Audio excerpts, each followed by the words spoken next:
Hello दोस्तों, solo levelling के season 2 का एपिसोड 11 आ चुका है और इसमें हमें देखने के लिए मिल रहा है एंड किंग, जो कि काफ़ी इंटरेस्टिंग होने वाला है। इस एपिसोड के ऊपर मैंने एक वीडियो ऑलरेडी बना रखा है 8 मिनट का, लेकिन अनफॉर्चुनेटली यूट्यूब ने उसको ब्लॉक कर दिया। मैंने वहाँ पे कुछ ज़्यादा सीन्स ऐड कर दिए थे, तो कॉपीराइट आ गया और यूट्यूब ने वो वीडियो जो है ब्लॉक कर दिया। तो आज फिर से ये वीडियो बना रहा हूँ मैं। यहाँ पे मैं इन शॉर्ट एक्सप्लेन करूँगा, उतना डिटेल में एक्सप्लेन नहीं करूँगा कि आई होप आपने ऑलरेडी एपिसोड देख लिया होगा। तो बस आपको अगर कुछ समझ में ना आए तो मैं एक्सप्लेन करूँगा कि एपिसोड में क्या-क्या हुआ है। इन शॉर्ट वो सब आज हम एक्सप्लेन करने वाले हैं, तो चलिए वीडियो को शुरू करते हैं। तो एपिसोड के स्टार्टिंग में ही जहाँ पे लास्ट एपिसोड खत्म हुआ था, वहाँ पे शुरू हुआ था। जो जापानीज़ हंटर का जो लड़के रहता है, उसका सर बेरू आके उड़ा देता है और बाद में बाकी जो 2 हंटर रहते हैं, वो भी देख के सोचने लगते हैं कि क्या होने वाला है। और तभी वहाँ पे जो है केंज़ो जो उसको मारने जाता है बेरू को, और केंज़ो का भी सर बेरू उड़ा देता है। और फिर फुजीशिमा जो रहता है, वो भी बेरू के ऊपर अटैक करने के लिए जाता है, जो कि ब बहुत ही बुड़बक वाला काम था। लेकिन उसके साथ भी वही हुआ जो होना था, उसका भी गला उड़ा देता है। और फिर इंट्रो के बाद हमें दिखाया जाता है गुफ़ा के अंदर का सीन, जहाँ पे हमारे जापानीज़ एस रैंक हंटर्स वो एंट्स के साथ मारपीट कर रहे होते हैं। वहाँ पे हमारा हंटर बोलता है कि ये जो सारे एंट्स हैं, ये एस रैंक जितना पावरफुल है, लेकिन क्योंकि वो एंट्स हैं, उनके अंदर इंटेलिजेंस नहीं है, इसलिए वो ह्यूमन टैक्टिक्स के सामने कुछ नहीं कर पाएँगे। वो लोग उनको ईज़िली हरा रहे थे। और तभी हमारा एंट्री भी होता है चाहिन का, जो काफ़ी मज़ेदार और स्टाइलिश एंट्री वहाँ पे मारता है। उसके बाद ये लोग बोलने लगते हैं कि एंड जो है ये कब स्टडी होते जा रही है और इनका ताकत अगर बढ़ जाए तो हमारे लिए प्रॉब्लम हो सकता है। और तभी जो है बियांगियो चाइन को बोलता है कि तुम्हें टेंशन की कोई बात नहीं, क्योंकि मैं तुम्हें बैकअप दे रहा हूँ। और उसके बाद तभी वो लोग नोटिस करते हैं कि ये जो एंट्स है, ये क्वीन्स के रॉयल गार्ड्स नहीं है, क्योंकि क्वीन्स के रॉयल गार्ड्स जो है वो क्वीन्स के साथ ही रहते हैं। और तभी जो हमारा प्रेसिडेंट बीक है, फिर वो अपना पावर यूज़ करता है। अपना पावर यूज़ करके वो बहुत दूर की चीज़ों को देख सकता है, तो बाद में अपना पावर यूज़ करके वो क्वीन को ढूँढ निकालता है। और क्वीन को ढूँढने के बाद हमारे सारे जापानीज़ असिस्टेंट हंटर्स जो है, वो एक साथ मिलके क्वीन की तरफ बढ़ते हैं। और फिर हमारा सीन जो है बाहर शिफ्ट हो जाता है, वहाँ पे 2 जापानीज़ हंटर हमको दिखते हैं।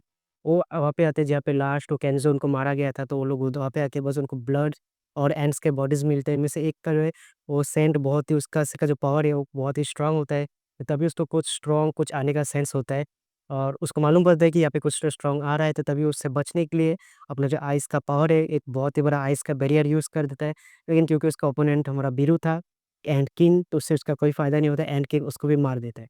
और उसके बाद हमारा सीन वापस शिफ्ट हो जाता है गुफ़ा के अंदर, जहाँ पे हमें दिखाया जाता है कि सारे जो एंड किंग के गार्ड हैं, वो हमला करने आते हैं रैंक हंटर्स के ऊपर, जापानीज़ वाले।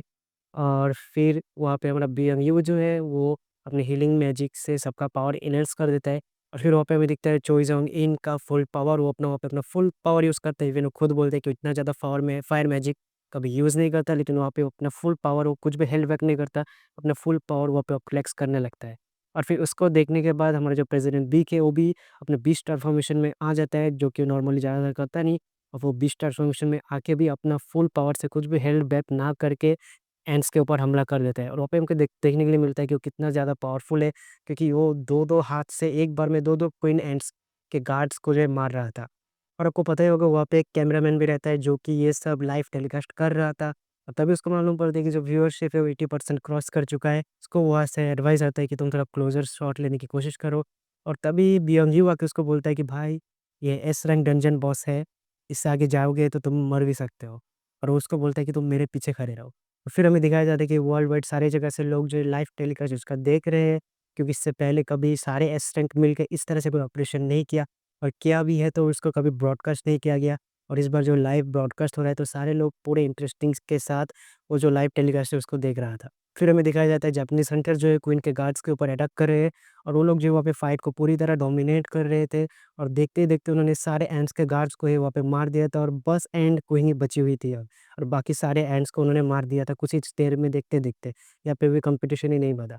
और तभी वो सब मिलके एंट क्वीन के ऊपर हमला कर देते हैं, लेकिन तभी एंट क्वीन अपने मुँह से पॉइज़न रिलीज़ करता है, और उससे इनको थोड़ी तकलीफ होने वाली थी, लेकिन हमारे पास भी एस रैंक हीलर था, तो उसके वजह से इनके ऊपर वो पॉइज़न का कुछ भी असर नहीं हुआ। ये लोग तुरंत ही हील हो जा रहे थे, जो कि हमारा सबसे बड़ा प्लस पॉइंट था। फिर हमारे हंटर्स जो है अपना अटैक कंटिन्यू रखते हैं। उसके बाद जो एंट क्वीन है स्क्रीम देती है, और प्रेज़िडेंट बिग को लगता है कि ये स्क्रीम जो है, ये डेथ स्क्रीम तो नहीं लगता, ये कुछ अलग सा लग रहा है। लेकिन फिर भी वो अपना अटैक कंटिन्यू रखते हैं, और फिर जो चाहिन को लोग ऑर्डर देते हैं कि वो फाइनल ब्लो दे, और फिर हमारा चाहिन वहाँ पे आके स्लैशेस के बाद स्लैशेस दे के फाइनल ब्लो देता है। और जो फाइनल ब्लो वो देता है, वो देखने के लिए काफ़ी मस्त था। उस सीन आपने देखा कि नहीं? अगर एपिसोड नहीं देखा तो जाके देखिए, फाइनल ब्लो जो चाहिन देता है, वो काफ़ी मस्त सिनेमैटिक वहाँ पे लगता है। और वहीं पे चाहिन के फाइनल ब्लो के साथ हमारा एंड क्वीन वहीं पे ख़त्म हो जाता है और बाहर सारे लोग चीयर करने लगते हैं उसको देख के कि हाँ, फाइनली एंड क्वीन ख़त्म हो जाएगा। इवन गोगान ही जो हमारा चेयरमैन है एसोसिएशन का, वो भी बहुत खुश हो जाते हैं कि फाइनली हमने एंड क्वीन को हरा दिया है। लेकिन तभी उनको बाहर से न्यूज़ मिलता है कि सारे जो एंट जो थे उन्होंने बाहर भेजे थे इंटरफेरेंस सिग्नल का यूज़ करके, वो वापस अंदर की तरफ आ रहे हैं और तभी चोइजोंग इनका जो फायर बैरियर है उसको तोड़ के सारे एंट जो है वो अंदर की तरफ वापस आने लगते हैं। और तभी उनको मालूम पड़ता है कि क्वीन ने जो मरने से पहले स्क्रीम दिया था, वो एक्चुअली में एक डेथ स्क्रीम नहीं था, वो सारे एंट्स को सिग्नल था कि तुम्हारी क्वीन खतरे में है, तो उसको बचाने के लिए आओ। और तभी उनको बाहर से कुछ फ़ील होता है कि कुछ तो स्ट्रॉन्ग आ रहा है, उसका ऑरा उनको फ़ील होता है, वो सब वहीं पे फ्रीज़ हो जाते हैं और तब हमारा एंट्री होता है हमारे एंट किंग का। जो एंट्री काफ़ी दमदार था, उसका ऑरा वहाँ पे अच्छी तरह दिखाई देता है। बहुत लोग कंप्लेंट कर रहे थे कि एनिमेशन अच्छा नहीं, लेकिन यहाँ पे एंट किंग का फुल ऑरा वहाँ पे दिखाते हैं। फाइनल एनिमेशन हमको देखने के लिए मिलता है, जो कि काफ़ी मज़ेदार था। और उसके ऑरा के सेंट से जो चाहिन होता है, वहाँ पे बैठ जाता है और उसको मालूम पड़ता है कि ये जो है, कोई ऑर्डिनरी मैजिकल बीस्ट नहीं है, ये बहुत ही ज़्यादा पावरफुल मैजिकल बीस्ट है। और वो उनको वहाँ पे पास्ट करके चला जाता है, उनको देखता भी नहीं और जाके सीधा अपने एंट क्वीन के पास वहाँ पे जाके बहुत ज़ोर से स्क्रीम लगाता है, जो कि मानवा में तो बहुत अच्छे से दिखाया गया था, यहाँ पे उतना अच्छे से दिखाया नहीं गया, लेकिन फिर भी चलता है, इट्स ओके।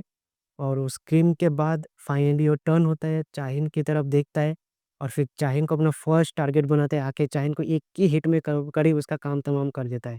और फिर उसको देख के हमारा जो दूसरा एस्ट्रिंग हंटर्स है, एक-एक के बाद एक उसके ऊपर अटैक करते जाते हैं। और उसके बाद सेकंडली हमारा आ जाता है प्रेज़िडेंट बिग को भी वो एक ही हिट में मार देता है और उसके बाद फाइनली हमारा चोइजोंग इन हमारा बचा था और उसको भी एक ही हिट में वो खत्म कर देता है।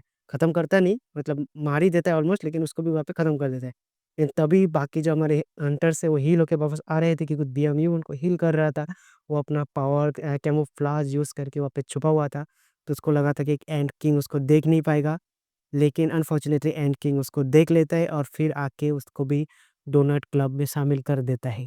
सॉरी अगर आपको फ़नी में अच्छा नहीं लगा डोनट क्लब, लेकिन हाँ, बीएमयू के भी उसका हाथ आर-पार कर देता है और उसको देख के हमारा प्रेज़ेंट बिग रेज़ में उसके ऊपर अटैक कर देता है और वो बाद में उसको ईज़िली गले से पकड़ लेता है। पकड़ लेके बोलता है कि तुम सारे बहुत ही वीक हो, तुम लोगों का किंग कौन है? क्योंकि तुमने हमारे रानी को मारा है, तो तुम लोगों को सोल्जर्स को मार के कोई फ़ायदा नहीं, मुझे तुम्हारे किंग को मारना है। और तभी उसको बाहर कोई स्ट्रॉन्ग प्रेज़ेंस फ़ील होता है, बाद में वो प्रेज़िडेंट बिग को वहीं पे छोड़ के बाहर की तरफ जाता है, जो कि गोटो का होता है। और वो बाहर आके फाइनली गोटो को मिलता है और गोटो के सामने अपना ऑरा फुल पावर रिलीज़ करता है। इसको देख के गोटो, उसको कुछ होता नहीं था, अभी उसको ये फ़ील नहीं होता, फिर वो एंट किंग गोटो को पूछता है कि आर यू द किंग? तो गोटो बोलता है कि हाँ, टॉकिंग एंट, वो उसको एंट किंग को सीरियसली नहीं लेता, वो बोलता है कि yes I am the king. और बस वही उसके लास्ट वर्ड होते हैं। उसके बाद हमें दिखाया जाता है उसका स्वॉर्ड टूट जाता है, और उसको मारने का सीन नहीं दिखा दिया जाता। मानवा में उसका मारने का सीन भी दिखाया जाता है कि उसका गला कट के नीचे गिरता है, लेकिन यहाँ पे वो सीन स्किप किया है। बहुत से सीन यहाँ पे स्किप किया है, लेकिन उसके ऊपर कभी दूसरा वीडियो बनाऊँगा। और फिर तो यहीं पे वही होता है कि गोटो को मार देते हैं, बाद में वहीं पे वो सीन खत्म होता है। और फिर फाइनली हमें वापस गुफ़ा के अंदर का सीन दिखाया जाता है, जहाँ पे सारे एंट्स जो है वो वापस आ चुके हैं और उनको बस अकेला चोहिन अकेला ही उनको हैंडल कर रहा है, क्योंकि बाकी सारे जो हंटर्स है वो काफ़ी बैडली इंजर्ड है और हमारा हीलर भी मर चुका है, तो उनको हील करने के लिए कोई नहीं है। तो चो हिन अकेला उनके साथ फाइट कर रहा है, लेकिन वो भी काफ़ी बैडली इंजर्ड है, भी उनको रोक नहीं पा रहा था। जब सबको लगने लगता है अभी सब कुछ खत्म है, प्रेज़ेंट बिग बोलता है कि इज़ दिस द एंड? और तभी गेस व्हाट? हमें देखने के लिए मिलता है कि उनके शैडोज़ में से निकलते हैं हमारे शैडो सोल्जर्स, जो जिन्हों ने उनके अंदर दिया था। और उनको देख के प्रेज़ेंट बिग को लगता है ये कुछ तो जाने-पहचाने लग रहा है, इसको मैंने कहीं पे तो देखा है, क्योंकि उसने पहले शैडो सोल्जर्स को देखे हुए रहता है। और फिर फाइनली उसके बाद हमें दिखाया जाता है जिन वू को, पूरे एपिसोड में उसको एक भी बार नहीं दिखाया गया था। तो फाइनली लास्ट में हमें जिन वू को दिखाया जाता है और वहाँ पे वो खड़ा होता है और खड़ा होके बोलता है एक्सचेंज। और वो एक्सचेंज बोलने के साथ-साथ वो एपिसोड वहीं पे ख़त्म होता है। ये मज़ेदार क्लिफ़हैंगर के साथ ये एपिसोड जो है वहीं पे ख़त्म करते हैं। तो यहीं पे एपिसोड ख़त्म होता है, अभी 1 हफ़्ता और वेट करना पड़ेगा नेक्स्ट एपिसोड के लिए। तो आज के लिए बस इतना ही था। वीडियो अच्छी लगे तो लाइक कर देना और चैनल पे नहीं हो तो सब्सक्राइब कर देना। नेक्स्ट एपिसोड आएगा उसके ऊपर मैं वीडियो बनाऊँगा। तो फिर मिलेंगे नेक्स्ट एपिसोड में या नेक्स्ट किसी वीडियो में, तब तक के लिए बाय।